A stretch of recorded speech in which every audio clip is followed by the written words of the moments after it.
that was amazing. Amazing grace.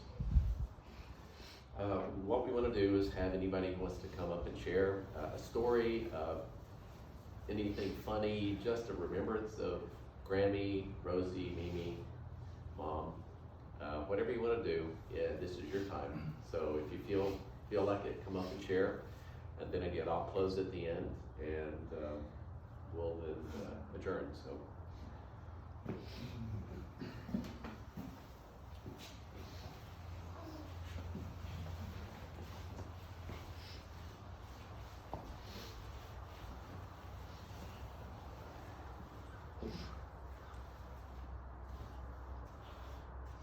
Mom,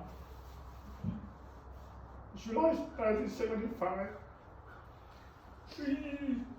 you opened the arm, accepting me, welcome me, give me the love. And not only you and Dad, but you give me the family love.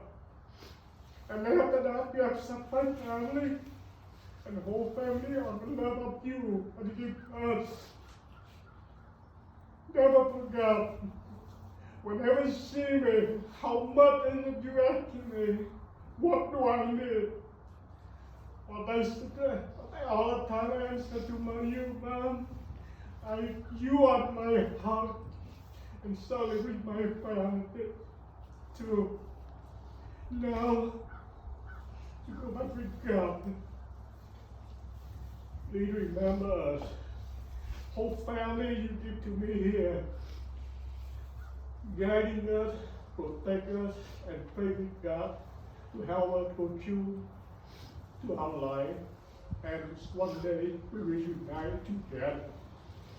Goodbye, Mom.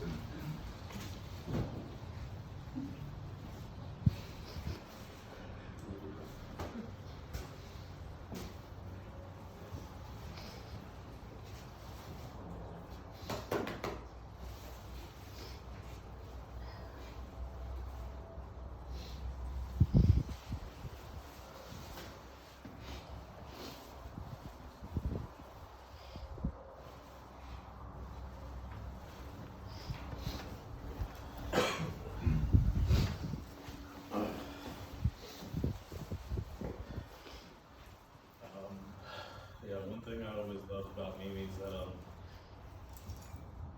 something that made my childhood so great is every time they came to Tulsa, it would always be a new game or something like a new card game that I got. Or I remember she got Josh and I a long time ago, and maybe Jason as well too. We all had those books of the 50 states with the coins in them, and so she taught me like how to collect coins, and she taught me all the different states, and that was real little.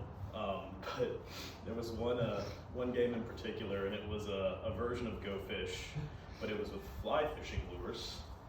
And there was one that we couldn't stop laughing at called a woolly booger.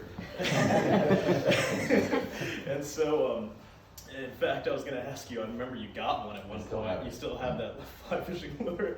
And for whatever reason, yeah, we got a fly fishing lure Go Fish game and a woolly booger, and we could not stop laughing about that and just all the silly names. So, Mimi, I love you and I miss you, and thanks for just teaching me so much.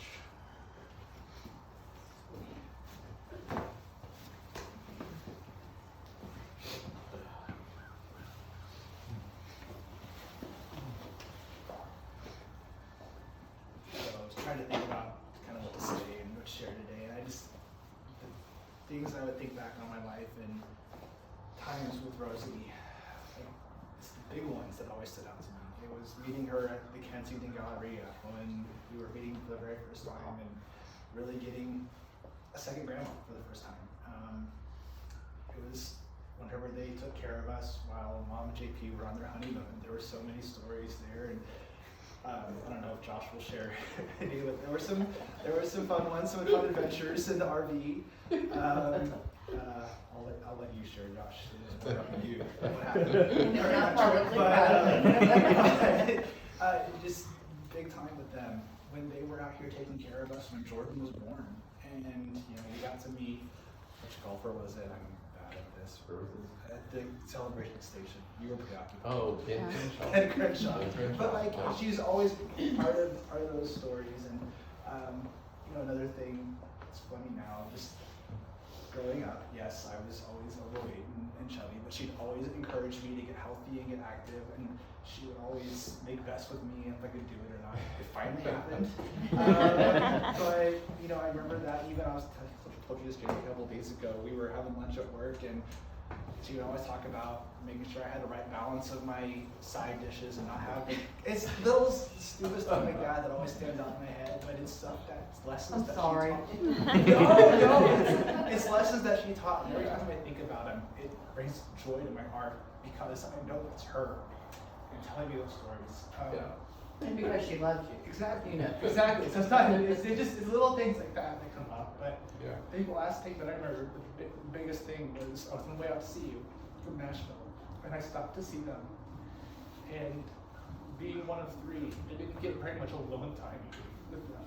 But I cherished that trip and that night that I had with them because I was a guest, and it was all about me and them. And it's a fond memory, just that one night with them. That's great. I'll always remember that. So looking forward to seeing you again, and you'll welcome me home too. Yeah. Good job.